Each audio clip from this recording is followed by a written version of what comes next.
Hello guys, നമ്മളിന്ന് സിമ്പിളായിട്ടൊരു 2 മിനിറ്റിൽ എങ്ങനെ മോരുകറി വെക്കാം എന്നാണ് നോക്കാൻ പോകുന്നത്. അതിനാവശ്യമായിട്ട് ചെറിയ ഉള്ളി, പച്ചമുളക്, വെളുത്തുള്ളി, ഇഞ്ചി, കറിവേപ്പില,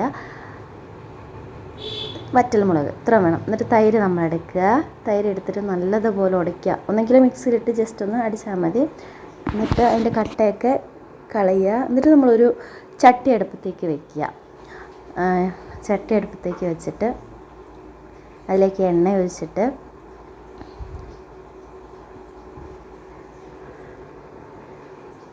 നമ്മൾ അതിലേക്ക് ആവശ്യമായ കടുക്, ഉലുവ ഇത് രണ്ടും കൂടെ പൊട്ടിക്കുക. കടുക് ഉലുവയും പൊട്ടിച്ച ശേഷം അതിലേക്ക് നമ്മൾ അരിഞ്ഞു വെച്ചിട്ടുള്ള ഈ ഇഞ്ചി, വെളുത്തുള്ളി, പച്ചമുളക്, ചെറിയ ഉള്ളി, കറിവേപ്പില, വറ്റൽമുളക് ഇത് പൊട്ടിയതിന് ശേഷം ഇത്രയും സാധനങ്ങളും നമ്മൾ അതിലേക്ക് ഇട്ട് കൊടുക്കണം. ഇതെല്ലാം കൂടി ഇട്ട് കൊടുക്കുക.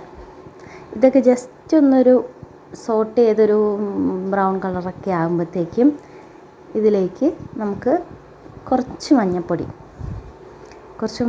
ഇട്ട് കൊടുക്കുക. നല്ലപോലെ സോട്ടാകട്ടെ കേട്ടോ. ഇഞ്ചിയും വെളുത്തുള്ളിയും ചതച്ചിട്ടാലും മതി. അപ്പം നല്ലതായിട്ട് അതിലേക്ക് ഫ്ലേവർ ഇറങ്ങും. മോരിന് നല്ലൊരു ഫ്ലേവർ കിട്ടും. ഇങ്ങനെ അരിഞ്ഞാണ് ഇട്ടേക്കുന്നത്.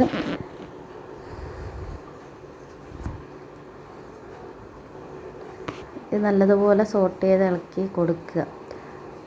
അതിലേക്ക് നമ്മൾ മഞ്ഞൾപ്പൊടിയും കളറിന് വേണ്ടി ശകലം ഒരു ചെറിയ 1/4 ടേബിൾ സ്പൂൺ മതി.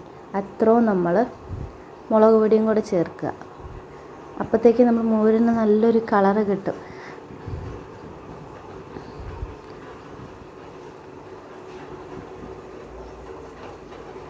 ഇതുണ്ടല്ലേ, ഇപ്പം നല്ലതുപോലെ മഞ്ഞൾപ്പൊടി ഇട്ട് ചെറുതായിട്ട് സോട്ട് ചെയ്തിട്ട് അതിലേക്ക് മുളക് പൊടിയും കൂടെ കുറച്ചിട്ടിട്ട് ഞാനിപ്പം ലോ ഫ്ലെയിമിൽ വയ്ക്കുക. കരിഞ്ഞു പോകാതിരിക്കുക, ലോ ഫ്ലെയിമിൽ വയ്ക്കുക. പൊടി കരിഞ്ഞു പോയാൽ വേറൊരു ടേസ്റ്റ് ആവും.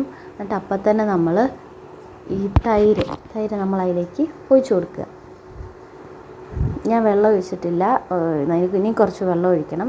വെള്ളം ഒഴിക്കാതാണ് അടിച്ച് വെച്ചത്.